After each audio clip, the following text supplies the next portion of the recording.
Today, a diet that is gaining huge buzz and momentum, the Paleo diet. Now, followers say they are shedding drastic amounts of weight and are warding off debilitating diseases. But what's the trick? You have to eat like our Stone Age ancestors. If you think that means eating hunks of meat off the bone, or if this sounds like man food, well, think again. Even I was surprised to learn what it means to eat paleo.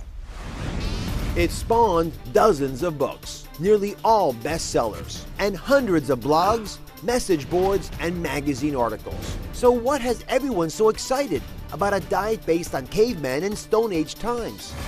The paleo diet promises you'll easily lose your unwanted pounds, and it could ward off debilitating diseases like diabetes, heart disease, and even some cancers.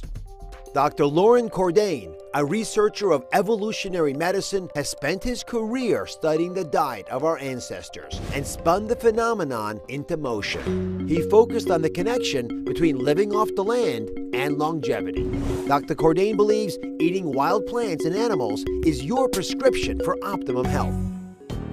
But if you're worried about eating hunks of meat and think this is not for you, that's where Paleoista Nell Stevenson comes in. She's adapted the paleo diet for every modern woman and says she can help you get the weight off. No hunting gear required. Dr. Loren Cordain, author of The Paleo Diet, and Nell Stevenson, author of Paleoista, are here. So Dr. Cordain, you argue that every single woman in America ought to be on the paleo diet. And what is it about the paleo diet that excites you as a scientist? Why should it work when so many other diets have failed America? It's got many characteristics that combine all of the best ideas we've ever had about nutrition. So, for one, it's a high-protein diet, a low glycemic load diet, and we know that those characteristics of diet are perhaps the best way to get weight off and to keep it off. Secondly, it's very high in fruits and vegetables that contain healthy phytochemicals, vitamins, and minerals, which tend to promote immune function and make us a lot healthier. It's also very high in long-chain omega-3 fatty acids, which help to calm down inflammation. And there are multiple characteristics beyond that, but those are the major ones. So Nell, show us what kinds of foods are on the paleo diet. I brought some samples here. Just walk us through what would typically be on this diet. Yes, absolutely. Lovely protein. We have free-range poultry, grass-fed meats, wild salmon, local organic produce, lots of veggies and fruit. And then healthy fats from coconut oil, olive oil, and avocado, and also some raw nuts in moderation. So if I compare this to a typical low-carb diet, and there are several out there now, how is this different? To be clear, it's not the Atkins diet. You're not walking around all day eating hunks of bacon and pieces of cheese. It's actually really balanced, and you're getting a nice amount of local produce in every meal.